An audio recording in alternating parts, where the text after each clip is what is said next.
What's up mga katropa? Andito na naman ang inyong Kuya Chris na maghahatid sa inyo ng pinakamagandang vlog sa balat ng lupa.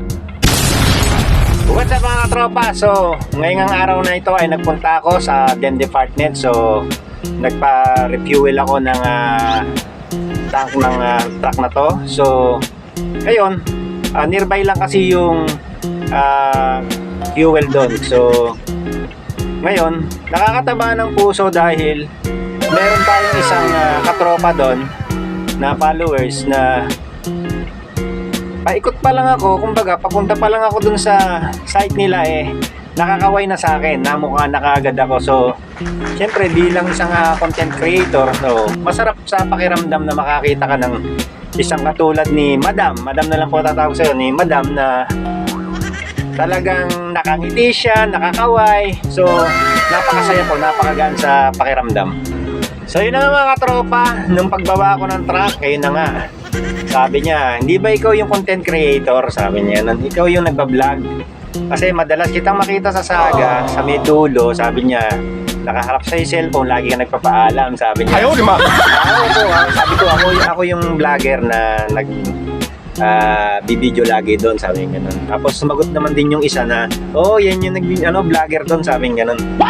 Ayun, ibig sabihin nakakatawa po ng puso na meron na palang nakakilala sa akin dito na sana vlogger dito sa amin sa trabaho. So, siyempre bilang isang content creator, masaya ako, di ba? So, maraming salamat po sa iyo, Madam, sa pagsuporta mo sa akin. Sabi ko nga, di ba, kanina na i-PM mo ko para makita ko yung account mo, para makita ko yung pangalan mo, para mabanggit ko naman dun sa mabanggit ko dun sa gagawin kong vlog. So, hindi mo naman, sabi mo kasi na wag na sir, sabi mo kasi, so alam ko na nahihiya ka din. Pero eto, gumawa ako ng vlog para sa iyo to, Madam. Para sa iyo itong ginawa kong vlog na to, para pasasalamat ko sa iyo kasi, at saka sa grupo mo pasasalamat kasi alam ko na kahit pa paano nakakapanood sila ng video ko, ng mga content ko. Maraming salamat sa grupo mo. Basta trabaho lang tayo. Yun nga, di ba, sabi ko nga na sabi nung isa na bakit hindi, sabi mo rin pala na bakit hindi ang mga tawag dito wag ka na banggitin pala kasi nagte-terminate kasi, sabi niya bakit hindi kasi, yun na, banggitin pala, bakit kasi hindi mga ka-terminate, sabi niya. Pero nabanggit ko naman na dito yun, talagang dito na sa natin, sa project na to is nagkakatanggalan talaga mga katropa. So yun,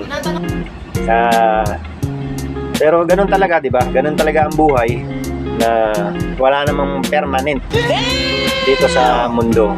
So lahat, pati trabaho, buhay, pinirap lang natin yan So may dadating ang araw at oras na mawawala sa trabaho, mawawala ka sa mundo, ganun. Pero hanggat nandito po tayo,